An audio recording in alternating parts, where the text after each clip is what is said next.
one thing that I've noticed is that we all need feedback. Like, we need to know what we're putting out in the world has an impact. We need information that tells us whether something's working. Not a problem with that at all. But the trouble begins when we turn that information into a verdict about ourselves, where we use that as evidence to judge ourselves. And usually those judgments are negative. That's exactly what happened to Nick Jonas.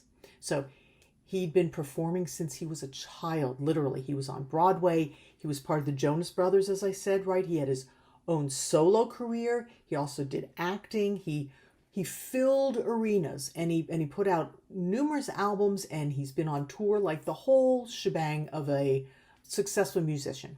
So if you imagine how many different ways that someone with that career could possibly measure themselves, there's a lot, right? Album sales, how many streams on the platforms, where he is in the charts, how many tickets have been sold for the concerts, what size the audience is.